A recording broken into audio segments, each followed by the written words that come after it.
Bonjour à tous et bonjour à toutes. Nous sommes ici pour regarder les énergies qui vont nous entourer, nous accompagner ce week-end du samedi et dimanche 2 et 3 décembre 2021. Bonne année, tous mes voeux pour cette année 2021. 2021 qui représente l'année 5, l'année des rencontres, l'année de la joie, l'année des sentiments, l'année de la reconnaissance, une année professionnelle. C'est vraiment une très très belle année, hein, l'année 5.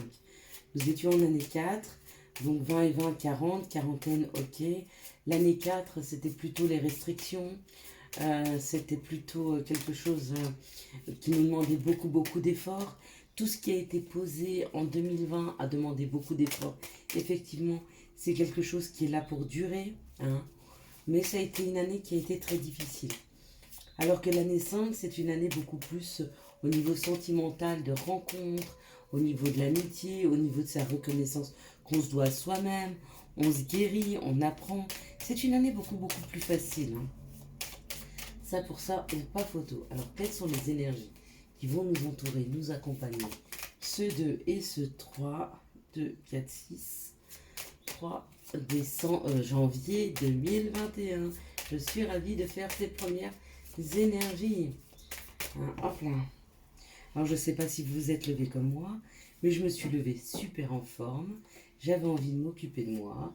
J'avais envie de changer des énergies et de retrouver des énergies très positives et de joie. Peu importe ce qui s'est passé dans ma vie ces quelques derniers jours, même si ça a pu être bouleversant, même si je me suis beaucoup interrogée sur mon avenir, sur ce que je voulais y mettre, sur ce qui était bon pour moi ou pas bon. Je vous avais dit aussi qu'on avait beaucoup de révélations au niveau de cette pleine lune, oui, surtout des révélations sur ce qu'on voulait, ce qu'on ne voulait plus. Donc ça a pu être bouleversant.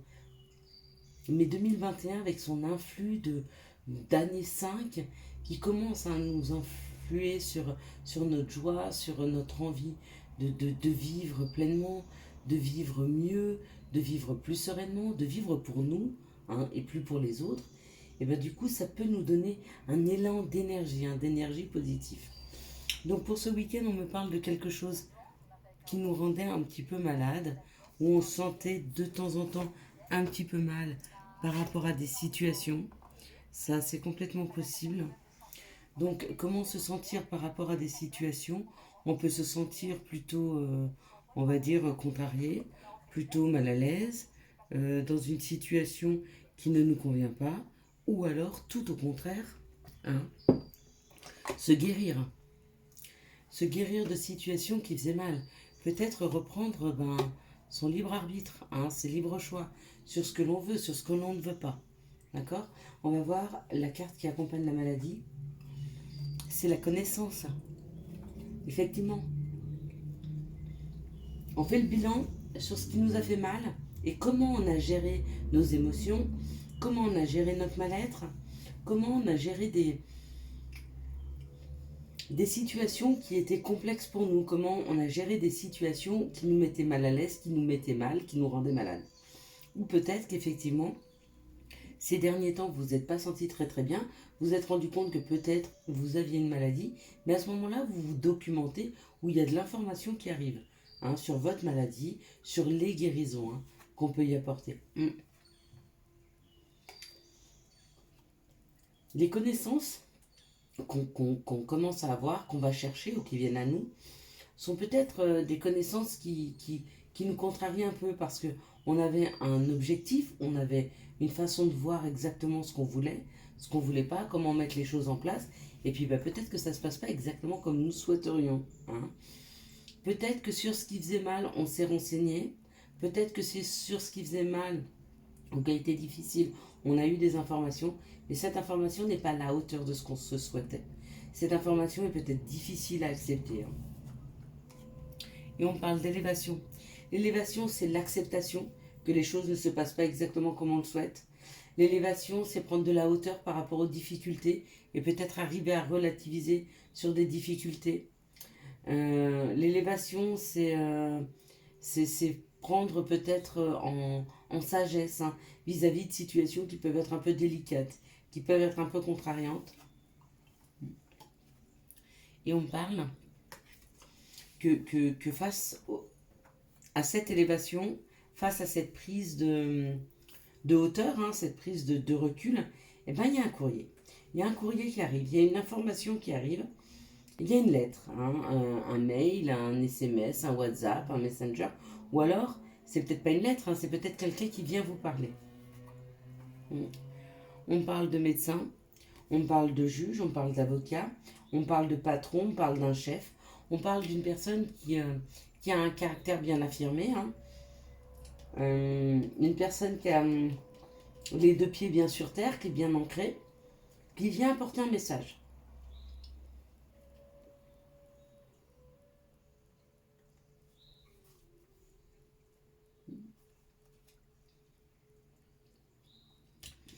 Il vient apporter un message.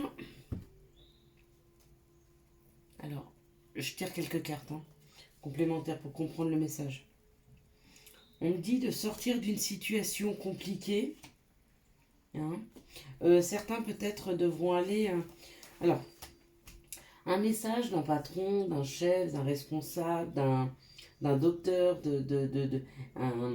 des laboratoires, des résultats d'examen. En tout cas, sur ce qui piquait, sur ce qui faisait mal, on prend de la hauteur. On arrive un petit peu à comprendre ce qui se passe. On gère plus aussi avec des émotions. On essaye plutôt de le gérer, plutôt terre à terre, en se disant, bon ben voilà, quelle est ma situation? Je la pose, je la connais, elle est comme ça. Ça, c'est plutôt bien. Hein. Ça, c'est plutôt extrêmement intelligent de notre part. Enfin, si tout le monde arrive à le gérer comme ça, franchement, félicitations. Hein. Parce que ça demande quand même beaucoup de travail sur soi. De pouvoir gérer ses émotions avec du recul, en fait. C'est très difficile hein, de gérer nos émotions avec le recul nécessaire. Ça, il n'y a pas photo. Donc, du coup, toute cette situation amène un courrier. Ce courrier, c'est le courrier d'un juge, d'un patron, d'un médecin, d'un laboratoire, etc., qui nous informe peut-être qu'il est temps de bouger, de sortir de cette situation, qu'on a possibilité de sortir de cette situation. Mais pour sortir de cette situation, on nous dit de parler et de surtout pas rester enfermé. Hein. Rester enfermé dans nos croyances, rester enfermé dans nos chagrins, rester enfermé dans nos problèmes. Hein. Il faut justement s'ouvrir, aller de l'avant, parler. Hein. Et en synthèse, on parle de perte ou de vol et du retard.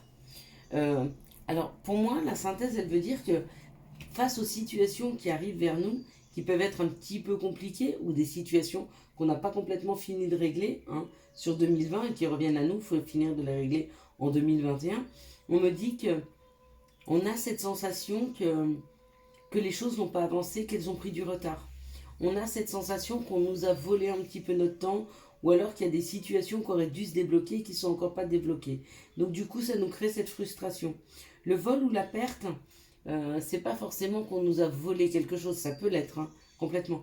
Mais dans ce cas-là, pour moi, c'est vraiment comme si on avait perdu notre temps. On a perdu notre temps avec des situations, on a perdu notre temps avec des gens, on a perdu peut-être notre temps avec des choses qui ne nous convenaient pas. Hein. Et en tout cas, c'est la sensation qu'on pourrait avoir dans ces prochains jours, ce week-end, en se disant, mais vraiment dans cette situation, je perds mon temps. Eh bien, moi, je vous dirais non, on ne perd jamais vraiment son temps. Hein. Bien au contraire.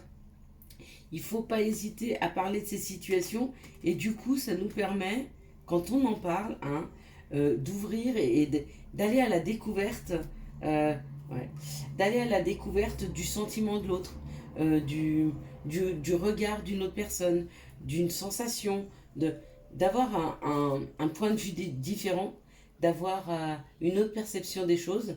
Et puis peut-être que les personnes en face de vous, les situations à laquelle vous êtes confrontés, si on vous donne une autre perception, ben, que vous puissiez peut-être les prendre d'un autre angle. Ou alors complètement différemment, si la situation c'est par rapport à une personne, le fait de pouvoir se libérer, hein, parce qu'on vous dit qu'il faut faire un mouvement, il faut parler, il faut se libérer, et ben même si vous avez eu l'impression de perdre votre temps, quand vous allez poser les choses avec la personne, vous allez découvrir qu'au fond d'elle, quand vous irez la voir, parce que là on a l'invitation, donc il y a quand même la discussion, il y a quand même la rencontre, que ce soit un médecin ou une personne au niveau du cœur, au niveau de l'amour, on me dit que vous allez découvrir que cette personne, en fin de compte, eh ben, elle n'a pas du tout la même perception vous de la situation. Ou en tout cas, peut-être qu'elle a une perception sur vous dont vous ne vous doutiez même pas. Donc allez-y, hein, bougez. Suivez votre instinct, suivez votre cœur. Allez voir ce qui s'y passe. Quelles sont les situations qui arrivent à nous? Ce 3 et ce 4, non pardon, ce 2. Ce 2 et ce 3 décembre 2020, donc samedi et dimanche. Donc bah écoutez, c'est plutôt pas mal, on vous demande de parler, d'être très ouvert sur les autres, d'être ouvert aussi sur leur perception des choses. Ne fermez aucune porte, hein. Laissez les choses ouvertes, parce qu'il n'y a pas qu'une seule perception. On peut être plusieurs à vivre la même situation et pas du tout l'avoir ressentie de la même façon, ou ne pas la vivre de la même façon. Donc c'est pour ça qu'il est très important de rester ouvert. Même sur des choses qui ne vous conviennent pas, hein. Peut-être que le fait d'en parler, déjà, ça libère, hein. Ça libère. Et puis même vous, ça libère vos émotions. Bon, bah que vous dire, je voulais faire un tirage là sur les situations, puis j'ai l'impression que ça parle encore, on parle de quelque chose de froid, de quelque chose qui a pris des distances, hein. Et ce qui a pris de la distance, bah, peut-être que c'est l'amour, et on me parle de cette femme à la robe rouge, avec une écharpe rouge, un chapeau rouge, donc bah, le consultant ou la consultante, qui peut-être a mis un peu de froideur ou de distance entre elle et l'amour, hein. On parle de ça pour ce week-end, alors où ça s'est passé, où c'est en train de se passer, où ça va se passer ce week-end, d'accord? Et pourquoi ça? On me dit le temps peut-être de prendre de l'expérience, peut-être le temps de grandir, d'accord? Face à l'amour et la perception qu'on a de l'amour, ok? Parce que de toute façon, il y a un nouveau projet qui est là, hein. Il y a quelque chose de naissant, et on me dit, cette naissance, elle va faire en sorte qu'on fête à deux, d'accord? Donc comme je voulais faire un tirage sentimental après, puis bah, qui ressort ici, ben là, je vais faire un tirage un peu plus général. Donc, quelles sont les énergies, les situations qui arrivent vers nous ce 2 et ce 3 décembre 2020? Quelles sont les énergies qui arrivent décembre, janvier 2021, je vais y arriver. Quelles sont les situations qui arrivent vers nous ce samedi et dimanche? Hop, hop, hop. Bon, ben, il y en a beaucoup. Il y a beaucoup de cartes. Ça dit beaucoup de choses, ça veut beaucoup parler. Alors, déjà que je prenne le temps d'aller ramasser celle qui s'est sauvée par terre. Je vous avoue qu'elle a été très loin. Je n'arrive pas à la ramasser d'ailleurs. Alors, on me parle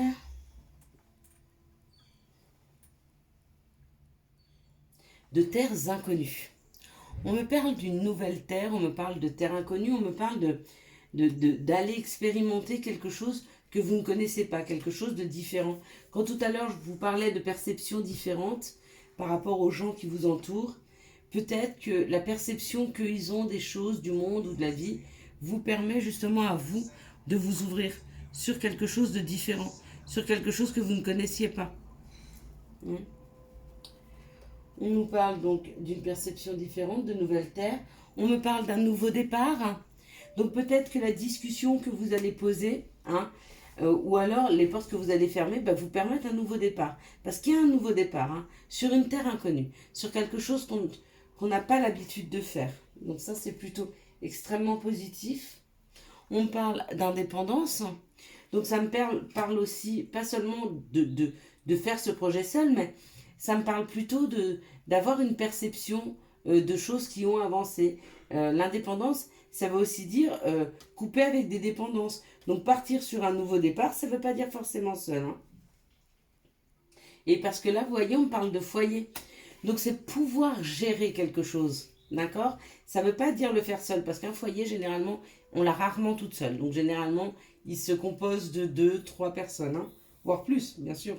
Ça, c'est pas exhaustif, mais un foyer, c'est au moins 2 personnes. Donc on me parle de terre inconnue, d'un nouveau départ, par rapport à quelque chose de plus indépendant, quelque chose qui vous convient mieux. L'indépendance, c'est aussi pas seulement se débrouiller seul, parce qu'on peut être à 2, on peut demander de l'aide.